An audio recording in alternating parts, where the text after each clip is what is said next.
خارج أرضية الملعب المرة الثانية لعبها ضعيفة وهجمة هجراوية في المقابل خطيرة من أمام المرمى. أترام يحاول يراوغ، فتح المرمى الصوب، جول جول. الله يا هجر، الله يا أترام، إنها أولى الأنغام يا أترام. اللاعب الغيني الهداف يعيد ذكرياته على دوري زين السعودي، العاشق للشباك الذي قال سأعيد ذكرياتي اليوم، أجمل ذكرياته في الوقت بدل الضائع. يسجل جولين أترام مع أول فرصة أن تمتلك الكرة. ليس كل شيء أن تسجل في الشباك، أحلى شيء يا أترام، أحلى شيء يا أترام. كما هو السيناريو في الموسم الماضي، سجل رجيب في شوط المباراة الأول، اليوم يقول أترام أنا أخذ من رجيب سجل أول أهداف في المباراة. الشيخ الهجراوي يسجل أول أهداف في المباراة، واحد هجر على عكس مجريات المباراة. 28 سنة للغيني، كيف وصل هجر بعد أن غاب عن ذهنية كل المشاهدين. جولين أترام يبدأ هجر، يحاول توفيق صوب، الله الله يا هجر، غير معقول ما أشاهده، غير معقول يا هجر. جنون كرة القدم، فنون كرة القدم يا هجر، غير معقول ما يحدث يا هجر. بالإصرار، بالعزيمة، بالتماسك، يبقى هجر يسجل هدفه الثاني الرائع يا توفيق. بالتوفيق على كرة جميلة جدا اللعبة لتوفيق بوحيمد. شوف اللقطة الماضية، انهار الهلال في دقيقتين فظهر هجر بثوبه الرائع والجميل. شوف تمريرة رجيب، شوف الآن السيناريو كيف انقلب تماما. تسجل في التسعين يا توفيق بوحيمد.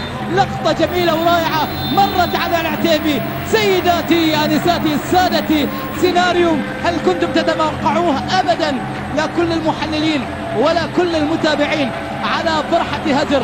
يذهب إلى غرف الملابس إلى باتريسيو لأخذ التهنئة من جماهيرهم، بينما تبقى النظرات والحسرة على الجماهير الهلالية وعلامة الاستفهام والنظرة الخاصة في لحظة صمت خاصة في ملعب الأمير عبد الله بن جلوي. تقبلوا تحياتي، أنا محدثكم جعفر الصليح. الدوسري عبد العزيز ما بين ثلاثة في مساحة ضيقة لا يمكن أبدا بمثل الكرات. محاولات داخل منطقة الجزاء، عبد العزيز الدوسري، جول أول للدوسري، أول البدلاء من الأسماء البديلة. الدوسري سجل هدف أول، خلص الفارق، سجل الهدف اللي كان ينتظره وتنتظر الجماهير الهلالية. سجل هدف. الآن المباراة على طبق ساخن على 3 دقائق، انتظرونا على دقائق مثيرة في المباراة. شوف عبد العزيز الدوسري لعبها قوية جدا على يمين مصطفى ملائكة، ما تمالك معها أبدا إلا تتهادى إلى الشباك. مرر الحارثي، صوب عبد العزيز الدوسري، راوغ من الأول، استخدم إمكانياته الفردية وسجل من خلالها الهدف. الصفرة تتذكرون المرشدي يوم طلع براسه وسجل الهدف الفوز لمصلحة فريق الهلال على الفتح في هذا الملعب. 5 دقائق احتسبها مرعي العواجي كوقت بدل ضائع، واعتقد انه وقت يرغب فيها الهلال من خلال اخر 5 دقائق محتسبة من ساعة مرعي العواجي. خطأ لمصلحة الزعيم، خطأ لمصلحة الهلال. هل يعادل الهلال على نظرات ياسر القحطاني؟ راح يصوب، لعبها ياسر، الله، عالمية هالكرة من لاعب دولي، من لاعب خبير، من لاعب كبير، من لاعب هداف.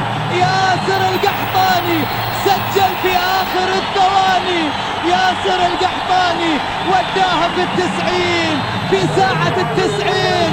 الهلال يمرض نعم لكنه لا يموت، يمرض نعم أحيانا لكنه لا يموت.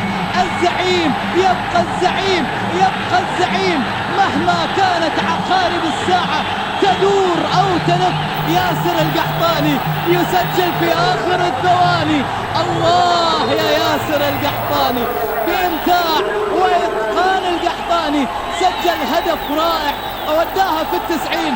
ما تمالك معها مصطفى ملائكة، إلا أن الجمهور الهلالي بالثواني الأخيرة يرغب في الهدف الثالث. يا على سيناريو مو معقول أبدا، مو معقول. أنتم ملاحظين ولا لا؟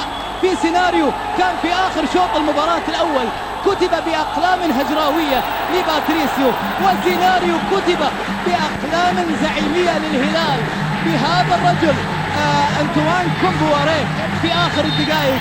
وكأننا موعودون على هذه المباراة وعقارب الساعة يا كومبواريه، لا تتوقف أبدا ولا تدور عكسها أنت تماما. جماهير الزعيم الآن في ملعب